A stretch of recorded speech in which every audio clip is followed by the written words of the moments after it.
Good morning everyone. Now next topic is Green's theorem हमने की थी और उसी से रिलेटेड आज हम एग्जांपल्स करेंगे। सो एक बार रिवाइज कर लेते हैं। ग्रीन्स थ्योरम क्या है आपके पास? ग्रीन्स थ्योरम इन प्लेन, और इसे हम special case of Stokes theorem कहते हैं। क्यों कहते हैं special case of Stokes theorem?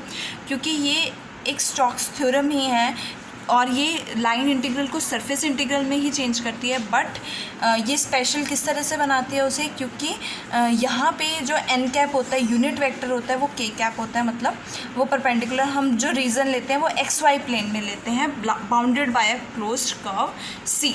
तो इसे हम special case of Stokes theorem कहते हैं, that is Green's theorem in plane. और इस केस में एन कैप के कैप के इक्वल हो जाता है। तो आपके पास double integral surface integral del cross F vector dot K cap D R किसके इक्वल हो जाता है? Line integral F vector dot D R vector. ये इसके वेक्टर फॉर्म है। और कार्टेशियन फॉर्म क्या है? Curl F two by surface integral curl F two by curl X minus curl F one by curl Y D X D Y is equals to line integral F one D x plus F two D Y. Now first example, that is example number 11, is related to Green's theorem. तो देखो, evaluate this line integral where C is the triangle having vertices this। ये triangle की vertices ये हैं, हमने ये triangle draw कर लिया है। हमें इसे दो तरीके से सॉल्व करना है। या एक तो डायरेक्टली कि हम लाइन इंटीग्रल्स जो है फाइंड आउट करें। सेकेंड इज़ दैट कि हम इसे ग्रीन्स थ्योरम का यूज़ करके जो है फाइंड आउट करें। तो सबसे पहले हम डायरेक्टली सॉल्व करेंगे। डायरेक्टली सॉल्व करने के लिए आपने क्या फाइंड आउट करना है? ओ ए बी लाइन इंटीग्रल है तो सबसे पहले ओ ए के अलॉन्ग फाइंड आउट करोगे, देन ए बी के अलॉन्ग फाइंड आउट करोगे और देन बी ओ के अलॉन्ग फाइंड आउट करोगे। तो आपके पास क्या बनेगा? This integral will be equals to this है ना। तो अब सबसे पहले हम ओ ए की इक्वेशन भी है आपके पास। ओ ए की इक्वेशन है y इज इक्वल्स टू 0, तो लिख लेते हैं यहाँ पे y is equal to 0 equation है। और ए बी की इक्वेशन आपके पास x is equals to parallel to Y axis है और एक्स पाई बाय 2 है, तो x is equal to pi by 2 है। ओ बी की इक्वेशन हम फाइंड आउट कर लेंगे। Equation of a straight line passing through 2 points. तो क्या होती है equation of a straight line? Equation of line O B क्या बनेगा? Equation of line O B यहाँ से आपके पास y minus Y one is equals to Y two minus Y one upon X two minus X one X minus X one. तो यहाँ से y minus Y one क्या है? देखो, y माइनस वाई वन की वैल्यू 0 है, तो y is equals to 1 minus 0 X two क्या है? Pi by 2 minus 0 X minus 0। तो यहाँ से आपके पास 2 पाई बन जाएगा। y is equals to 2 by pi X. तो ये लाइन की क्वेश्चन आ गई, y is equals to 2 by pi X हो गया। So we have to find out the this line integral. ये बनेगा c y minus sine X D x plus cos X D Y, और ये किसके इक्वल हो जाएगा?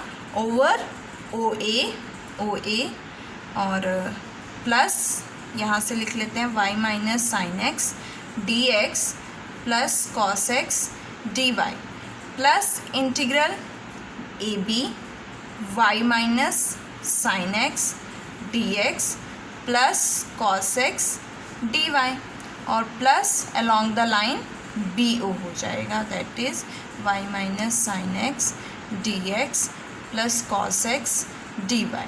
अब सबसे पहले मैं अलॉन्ग लाइन ओ ए की बात करूँगी। तो ओ ए के अलॉन्ग जो है आपके पास y इज इक्वल्स टू 0 है, और अगर यहाँ लिख लेते हैं y इज इक्वल्स टू 0 है, y इज इक्वल टू 0 है तो डी वाई क्या हो जाएगा? 0 हो जाएगा। और इसके अलॉन्ग x वेरी कर रहा है, तो x varies from, we can write it as x varies from 0 to pi by 2। तो अगर x 0 से पाई बाय 2 वेरी कर रहा है तो इस इंटीग्रल की वैल्यू आपके पास क्या हो जाएगी? इंटीग्रल 0 से पाई बाय 2। इस इक्वेशन में आपको y को 0 पुट करना है, dy को 0 पुट किया, ये पूरा 0 हो जाएगा, और y को यहाँ पे 0 पुट करेंगे तो मेरे पास क्या आएगा? Minus sine X D X which is equals to sine X की integration minus cos x minus minus plus cos X pi by 2 to zero हो जाएगा। Cos pi by two zero होता है, कॉस ज़ीरो 1 होता है, तो we get -1। तो इसकी वैल्यू आपके पास क्या आ जाएगी, -1 आ जाएगी। नेक्स्ट है यहाँ पे आ गया आपके पास -1। नेक्स्ट ए बी लाइन के लॉन्ग, ए बी लाइन के लॉन्ग इक्वेशन क्या है आपके पास, ये ओ ही हो गया, ये A B. x is equals to pi by two, X pi by two है तो dx क्या हो जाएगा, 0 हो जाएगा। और इसके अलॉन्ग y वेरी कर रहा है, y varies from 0 to 1, y varies from 0 to 1, तो आपके पास इंटीग्रल क्या बनेगा, 0 to 1। x को क्या पुट करना है, dx तो 0 है तो फर्स्ट टर्म 0 हो गई। x को क्या पुट करना है, पाई बाय टू पुट करना है, तो ये क्या बनेगा, cos pi by to. Cos pi by to क्या होता है आपके पास, 0 होता है, तो ये वैल्यू भी 0 होगी। दोनों टर्म्स इंटीग्रल की 0 हो गई तो ये पूरा इंटीग्रेंड 0 हो जाएगा। We get answer 0।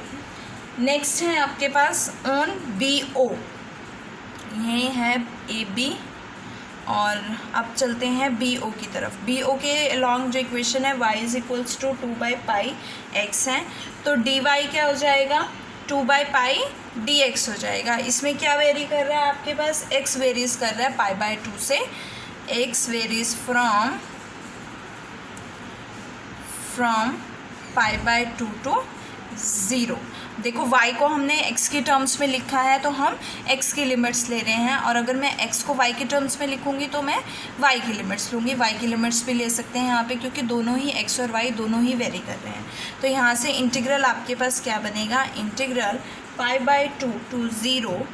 First y क्या है, 2/πx, तो 2/πx माइनस साइन एक्स और dx plus cos X D Y को क्या पुट किया, 2/πdx। तो यहाँ से कॉमन आ जाएगा, is equals to pi by two to 0, 2/πx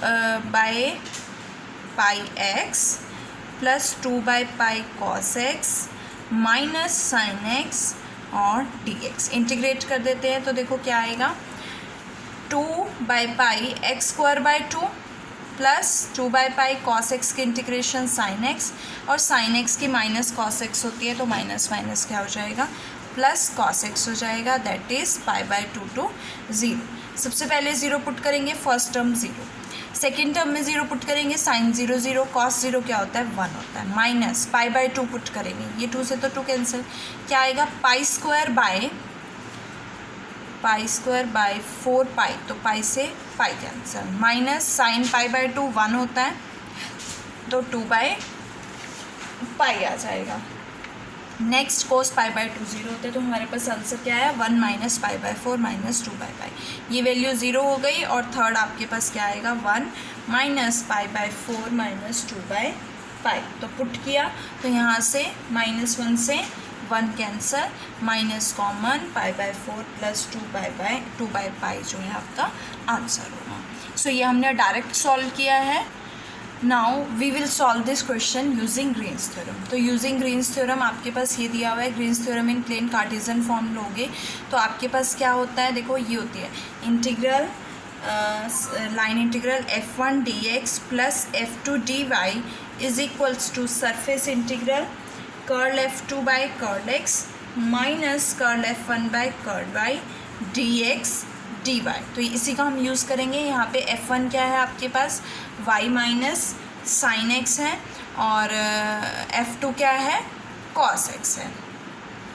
so put करेंगे, आपके पास क्या बनेगा, डबल इंटीग्रल f2 का डेरिवेटिव x के रिस्पेक्ट में क्या आएगा, माइनस साइन x, और f1 का डेरिवेटिव y के रिस्पेक्ट में ये तो 0 हो जाएगा, ये क्या बनेगा, 1 बनेगा, तो dx dy। अब हमें लिमिट्स लेनी है, तो लिमिट्स देखो कैसे डायग्राम से देखते हैं। यहाँ पे क्या आएगा, x की रेंज क्या है, 0 से पाई बाय टू, 0 से पाई बाय टू जा रहा है, लेकिन y इज इक्वल टू 0 से स्टार्ट हो रहा है और कहाँ पे जा रहा है, y is equal to 2/πx। तो y की लिमिट 0 से 2/πx बनेगी, और x की लिमिट 0 से पाई बाय टू बनेगी। तो ये सब्स्टिट्यूट कर देते हैं, मेरे पास क्या आएगा, 0 से पाई बाय टू, 0 से 2/πx। तो सबसे पहले y के रिस्पेक्ट में हम क्या करेंगे, इंटीग्रेट करेंगे। y की लिमिट्स वेरिएबल में है, तो आपके पास क्या आएगा, 0 से pi by to minus sine x minus 1, और ये y हो जाएगा, y 0 से 2/πx और dx। तो यहाँ से क्या वैल्यू आएगी आपके पास, इंटीग्रल 0 से pi by 2 2 by pi x बनेगा, तो minus common sine x minus plus 1 2 by pi X D x. तो यहाँ से आपके पास क्या वैल्यू आएगी, देखो 2 by pi X D X, 2 by pi minus 2 by pi common ले लेते हैं, तो 0 से pi by 2 X sine X plus X को सिंपली इंटीग्रेट कर सकते हो, एक्स साइन एक्स को हम u into V product rule से इंटीग्रेट करेंगे। तो आफ्टर इंटीग्रेशन ये आप खुद कर सकते हो, आफ्टर इंटीग्रेशन आपके पास जो वैल्यू आएगी वो क्या बनेगी, minus 2 by pi plus pi by 4, जो कि आपके पास जो हमने डायरेक्ट फाइंड आउट की थी उसके इक्वल है। So our next example is example number 12, verify Green's theorem. Green's theorem आपको वेरीफाई करने हैं, मीन्स आपको लाइन इंटीग्रल पे फाइंड आउट करना है, सरफेस इंटीग्रल पे फाइंड आउट करना है। Where C is the closed curve of the region bounded by y is equal to x, ये लाइन होगी, और y is equal to x square this हो गया। तो इससे जो बाउंड हो रहा है उससे वहाँ पे हमें जो है इस रीज़न के लिए जो है ग्रीन्स थ्योरम वेरीफाई करनी है। तो सबसे पहले हम लाइन इंटीग्रल से पहले हम इसके इंटरसेक्टिंग पॉइंट्स फाइंड आउट कर लेते हैं। दो कर्व्स आपके पास y is equal to x है and y is equal to x square है। तो y is equal to x square में x पुट करोगे, आपके पास x square that is x square minus x is equal to 0 which implies x minus 1 is equal to 0। तो x is equal to 0, x is equal to 1। तो x is equal to 0 है तो y is equal to 0 होगा, x is equal to 1 है तो y is equal to 1 होगा। Means दो points पे इंटरसेक्ट कर रहे हैं, 0,0 पे और 1,1 पे। तो ये आपके पास जो इंटरसेक्टिंग पॉइंट है 1,1 है, ये 0,0 है। Now line integral find out करना है, तो ये ओ बी ए कर्व के अलॉन्ग फाइंड आउट करोगे और ओ ए के अलॉन्ग फाइंड आउट करोगे। तो आपके पास क्या आएगा, x Y plus Y square D x plus x square D Y is equals to along O B A X Y plus Y square D x plus x square D Y बनेगा। और second क्या है, plus किसके along है, y is equal to x that is A O के along है। तो यहाँ से क्या आएगा, x Y plus Y square D x plus x square D y. तो सबसे पहले हम ओ बी ए के अलॉन्ग फाइंड आउट करेंगे। तो ओ बी ए के अलॉन्ग इक्वेशन क्या है आपके पास, y is equal to x square. तो डी वाई क्या हो जाएगा, 2x dx बन जाएगा। और यहाँ पे जो आपके पास लिमिट्स आएंगी वो x की, x वेरी कर रहा है 0 to 1। तो यहाँ से हमने y को x में चेंज करना है, तो हम x की लिमिट्स लेंगे, x वेरीज फ्रॉम 0 to 1। इसकी लिमिट 0 to 1 बनेंगी, तो 0 to 1 y is equal to आपने क्या पुट करना है, एक्स स्क्वायर पुट करना है। तो फर्स्ट टर्म क्या बन जाएगी, x into X square X cube, और ये एक्स स्क्वायर की पावर एक्स स्क्वायर एक्स की power 4 D x plus x square D Y को क्या पुट करना है, 2x dx, तो 2x क्यूब dx हो जाएगा। और ये क्या बनेगी आपके पास value, integral 0 to 1 x cube plus 2x cube 3x cube हो जाएगा। यहाँ से 3x क्यूब प्लस x की पावर 4 dx इंटीग्रेट कर दो, 3x की पावर 4/4 x की पावर 5/5 और 0 to 1 पुट करेंगे, तो यहाँ से 1/3/4 आएगा प्लस 1/5 आएगा और ये 0 हो जाएगा। सॉल्व करोगे 19/20 आ जाएगा। अब हम, ये तो था along O B A, next है along O A O. A O के अलॉन्ग इक्वेशन क्या है, y is equals to x है, डी वाई डी एक्स के इक्वल है, और x varies from 1 to 0, x varies from 1 to 0। तो limits क्या बनेंगी, 1 to 0, y is equal to क्या पुट करना है, x पुट करना है। तो first term X square plus x square और डी एक्स, यहाँ से डी एक्स हो जाएगा, plus x square D Y को डी एक्स पुट किया, और यहाँ से प्लस करोगे X square plus x square 2 3x square हो जाएगा, 1 2 0 3x स्क्वायर, और वैल्यू क्या आएगी dx। इंटीग्रेट करोगे 3x क्यूब बाई 3 1 to 0, 3 से 3 कैंसिल, 0 पुट किया 0 माइनस 1 का क्यूब 1 हो जाएगा। तो हमारे पास आंसर क्या आएगा, -1 आएगा। दोनों को ऐड करोगे, -1 प्लस 19/20 क्या बनेगा, -1/20। तो इस इंटीग्रल की वैल्यू वैल्यू -1/20 हो जाएगी। तो ये लाइन इंटीग्रल है। अब हम सरफेस इंटीग्रल से फाइंड आउट करेंगे ग्रीन्स थ्योरम का यूज़ करके। तो सरफेस इंटीग्रल हमारे पास क्या बनेगा, यहाँ से किसके इक्वल होता है, F1 curl F2 by curl x minus curl F1 by curl y dx dy is equals to integral. अब देखो F2 क्या है आपके पास, ये टर्म है x स्क्वायर। F1 क्या है, F1 is equals to X Y plus Y square and F2 is equals to x square. F2 का डेरिवेटिव x के रिस्पेक्ट में क्या आएगा, 2x आएगा। F1 का डेरिवेटिव y के रिस्पेक्ट में क्या बनेगा, माइनस x और plus 2y that is dx dy। अब लिमिट्स चलते हैं तो देखो y की limits y is equal to x square से इस कर्व पे जा रहा है, तो y is equal to x square से क्या बनेगी, x बनेगी। और x की लिमिट्स कहाँ से कहाँ जा रही है, 0 से किस एरिया में है, किस रेंज में है, 0 से 1 में है, तो ये क्या बनेगी, 0 से 1 बनेगी। तो 0 से 1 एक्स स्क्वायर से x 2x minus x x हो जाएगा, x प्लस यहाँ पे माइनस आएगा ना आपके पास, तो x minus 2y dy dx। सबसे पहले y के रिस्पेक्ट में इंटीग्रेट करोगे, क्या आएगा देखो y के रिस्पेक्ट में X Y minus 2y square by 2 से 2 cancel, X square 2x dx। तो x पुट करोगे 0 to 1 X square minus X square, तो ये तो 0 हो जाएगा, माइनस क्या बनेगा, X square into X cube और प्लस एक्स स्क्वायर एक्स की पावर 4 हो जाएगी। तो ये तो कैंसिल हो गया। अब हमें किसके रिस्पेक्ट में इंटीग्रेट करना है, x के रिस्पेक्ट में इंटीग्रेट करना है, तो क्या वैल्यू आएगी, x की पावर 5/5 एंड माइनस एक्स की power 4/4 0 to 1 is equals to 1/5 minus 1/4 is equals to minus 1/20। तो लाइन इंटीग्रल से भी -1/20 आया है और सरफेस इंटीग्रल से भी -1/20 आया है। इट मीन्स ग्रीन्स थ्योरम जो है वेरीफाइड होती है। Now example number 13 is evaluate by Green's theorem. This integral को हमें ग्रीन्स थ्योरम से इवेल्यूएट करना है। Where C is the rectangle with vertices this. ये हमारे पास रेक्टेंगल है, ये वर्टिसेस दी हुई है। तो लाइन इंटीग्रल को हम सरफेस इंटीग्रल में चेंज कर सकते हैं। यहाँ पे F1 क्या है, x square minus cos hyperbolic y, F2 क्या है, y प्लस साइन एक्स, है ना। तो हमें जब आप सरफेस इंटीग्रल में चेंज करते हो तो आपके पास क्या आता है, curl F2 by curl x minus curl F1 by curl y dx dy। Means हमें F2 का पार्शियल डेरिवेटिव x के रिस्पेक्ट में और F1 का पार्शियल डेरिवेटिव y के रिस्पेक्ट में फाइंड आउट करना है। तो F2 को डिफ्रेंशिएट कर दो, x के रिस्पेक्ट में क्या आएगा, साइन एक्स, y तो 0 हो जाएगा, साइन एक्स की डिफ्रेंशिएशन कॉस एक्स। और यहाँ से F1 का पार्शियल डेरिवेटिव y के रिस्पेक्ट में एक्स स्क्वायर 0 हो जाएगा, कॉस हाइपरबॉलिक y का साइन हाइपरबॉलिक y होता है तो नेगेटिव एज इट इज़ आएगा।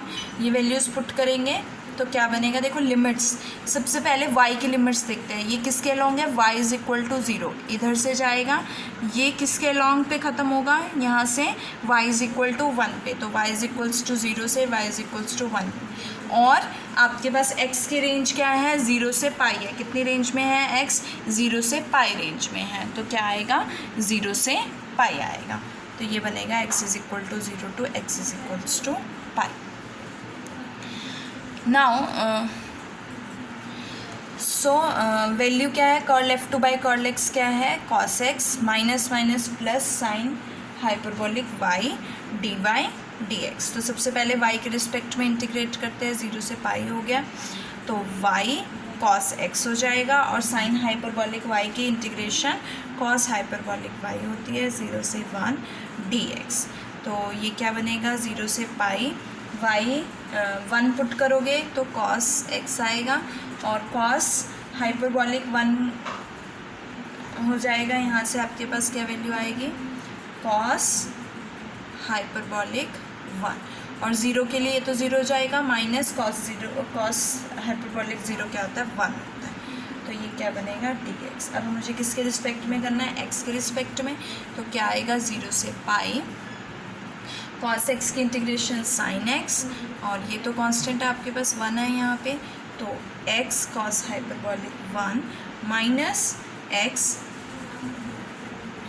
0 से पाई, सब्सटीट्यूट कर दो sin पाई 0, x को पाई पुट करना है तो पाई cos हाइपरबॉलिक 1 हो जाएगा माइनस पाई, और 0 के लिए तो सभी वैल्यूज 0 हो जाएंगे, तो pi common cos hyperbolic 1 minus 1 which is our required answer. Now next question is question number 14, verify Green's theorem in plane. हमें इस केस में भी ग्रीन्स थ्योरम वेरीफाई करनी है। किस तरह का कर्व दिया हुआ है, C is a close curve region bounded by x is equal to 0, y is equal to 0 and x plus y is equal to 1। तो इस तरह से आपका डायग्राम बनेगा। तो सबसे पहले लाइन इंटीग्रल फाइंड आउट करेंगे, तो तीनों लाइन्स के अलॉन्ग करेंगे। यहाँ पे हमारे पास फंक्शन क्या है, देखो 3x² minus 8y² dx plus 4y minus 6xy dy। अब मैं OA के अलॉन्ग फाइंड आउट करती हूँ। सबसे पहले मैं OA के अलॉन्ग लेती हूँ, तो OA के अलॉन्ग इक्वेशन क्या आपके पास y इज इक्वल टू 0, तो dy क्या हो जाएगा 0 हो जाएगा। तो लिमिट्स इसमें क्या वेरी कर रहा है, x वेरी कर रहा है, x वेरीज फ्रॉम 0 to 1, तो x वेरीज फ्रॉम 0 to 1, तो इंटीग्रल क्या बनेगा 0 to 1, y को 0 पुट करना है, ये 0 हो जाएगा, तो क्या बचेगा 3x² dx, और dy भी 0 है, तो ये पूरे टर्म 0 हो जाएगी। 3x² की इंटीग्रेशन 3x³ 3 से 3 कैंसर, लिमिट्स 0 से 1, तो क्या आएगा answer 1 minus 0 is equals to 1। तो ये OA के अलॉन्ग हो गया। सो नेक्स्ट AB के अलॉन्ग फाइंड आउट करते हैं। तो अलॉन्ग AB आपके पास इक्वेशन क्या है, x plus y is equals to 1, तो यहाँ से dx प्लस dy किसके इक्वल हो जाएगा 0 के, it means dy is equals to minus dx, dy को dx के, तो y x की लिमिट्स लेंगे यहाँ पे 1 to 0 हो जाएंगे x के लिमिट्स, तो x वेरीज फ्रॉम 1 to 0, तो क्या बनेगा 1 to 0 पुट कर देते हैं x प्लस वाई, y को 1 माइनस x पुट करना है, तो y को 1 माइनस x पुट करेंगे, क्या आएगा देखो, सबसे पहले 3x² minus 8 1 minus x whole square dx plus 4 times 1 minus x minus 6x 1 minus x, और dy क्या है माइनस dx है। तो इसे सिंप्लीफाई करोगे, आपके पास जो टर्म आएगी वो क्या टर्म बनेगी, सिंप्लीफाई करोगे होल स्क्वायर ओपन करके, यहाँ से क्या आएगा माइनस 11x 0 से 1 से 0 है, minus 11x² plus 26x minus 12 dx। Integrate करो, क्या आएगा आपके पास minus 11x³ by 3 plus 13x² 26x² by 2, और ये 13 हो जाएगा, माइनस 12x और 1 से 0 पुट करोगे सारी वैल्यू 0 हो जाएगी, 1 पुट करोगे माइनस भी है साथ में, माइनस माइनस प्लस 11 बाई 3 हो जाएगा, फिर माइनस 13 हो जाएगा, फिर प्लस 12 हो जाएगा। सॉल्व करोगे आपके पास क्या आंसर आएगा 8/3। इसकी वैल्यू 1 आ गई है, इसकी वैल्यू 8/3 आ गई है। अब BO के अलॉन्ग लेते हैं, तो BO के अलॉन्ग क्या बनेगा, देखो BO के अलॉन्ग जो है x इज इक्वल टू 0 है, तो dx 0 हो जाएगा, और यहाँ पे y जो है वो 1 से 0 वेरी कर रहा है, y वेरीज फ्रॉम 1 to 0, तो इंटीग्रल 1 to 0 x को 0 dx को 0, ये पूरी टर्म 0, यहाँ पे x को 0, क्या बचेगा 4y dy, तो इंटीग्रेट करो 4y² बाई 2 1 to 0 2 to 4, और 0 पुट करोगे तो 0 माइनस 2 y² का 1 हो जाएगा, तो माइनस 2 आएगा।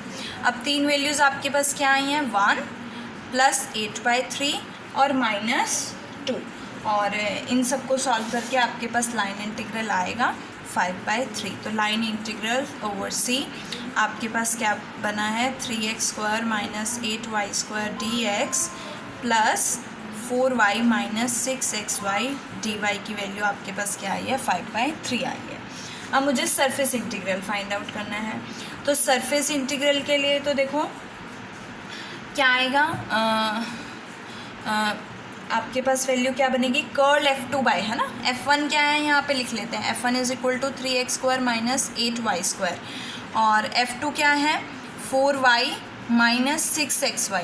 क्या फाइंड आउट करना है, curl F2 by curl x minus curl F1 by curl y dx dy। तो यहाँ से F2 का डेरिवेटिव x के रिस्पेक्ट में क्या हो जाएगा, F2 का डेरिवेटिव x के रिस्पेक्ट में ये तो 0 हो जाएगा, माइनस 6y। F1 का डेरिवेटिव y के रिस्पेक्ट में क्या बनेगा, minus 8 to 16, minus minus plus 16y हो जाएगा dx dy। सबसे पहले y की लिमिट्स ले लेते हैं। तो देखो यहाँ पे x plus y is equal to 1 है, तो y 0 से स्टार्ट हो रहा है, तो यहाँ से y की वैल्यू राइट हैंड साइड में कोई वेरिएबल नहीं है, लेफ्ट में है, तो राइट में ले जाओगे 1 माइनस एक्स, तो y की लिमिट्स 0 से 1 माइनस एक्स हो जाएगी। और x की लिमिट्स क्या है, 0 से 1 है, यहाँ से भी हम फाइंड आउट कर सकते हैं 0 से 1 है। तो सबसे पहले y के रिस्पेक्ट में इंटीग्रेट करेंगे, तो देखो 16y माइनस 6y 10y हो जाएगा, तो 0 से 1 10y² बाई 2 2 5 10 और dx। लिमिट्स क्या है, 0 टू 1 माइनस एक्स, तो 1 माइनस एक्स पुट करोगे क्या आएगा, 0 टू 1 माइनस एक्स का whole square dx। 1 minus x का होल स्क्वायर की इंटीग्रेशन करोगे 1 माइनस एक्स का होल क्यूब बाय 3, माइनस का साइन अंदर वाले इंटीग्रेशन के लिए, और यहाँ से आपके पास क्या बनेगा, 5 ऑलरेडी है तो 5 बाहर ले लेते हैं, 0 से 1 के लिए 0 हो जाएगा और 0 के लिए माइनस 1/3 और माइनस माइनस प्लस, तो आपके पास वैल्यू क्या आएगी, 5/3 हो जाएगी। तो सरफेस इंटीग्रल की वैल्यू भी 5/3 आई है, लाइन इंटीग्रल की वैल्यू भी आपके पास 5/3 आई है, और यहाँ से ग्रीन्स थ्योरम जो है वेरीफाई हो जाती है। Now last example is example number 15. We have to prove that this line integral is equals to this surface integral. तो स्टोक्स थ्योरम का हम यहाँ पे यूज़ करेंगे। स्टोक्स थ्योरम के अकॉर्डिंग ये वैल्यू जो है, अगर मैं इस पर स्टोक्स थ्योरम अप्लाई करूँ तो ये किसके इक्वल होगी, कर्ल ऑफ दिस वैल्यू के इक्वल हो जाएगी, है ना, कर्ल ऑफ द फंक्शन हो जाता है ना, ये बनेगा सरफेस इंटीग्रल डेल क्रॉस, है ना, curl of phi del psi dot n cap d s, और del cross phi del psi हमें फाइंड आउट करना है। तो डेल क्रॉस फाई साई क्या बनेगा, del cross phi del psi is equals to del f del phi cross del psi plus phi del cross del psi, तो ये तो 0 हो जाएगी वैल्यू, बचेगा क्या आपके पास ये वैल्यू, तो इसकी जगह आप ये पुट करोगे del phi cross del psi. यहाँ से ये इंटीग्रल क्या हो जाएगा, del phi cross del psi dot n cap d s, जो हमें प्रूफ करना था। और इसके साथ आपका जो ये एग्जाम्पल ख़त्म होता है और ये चैप्टर भी फिनिश होता है।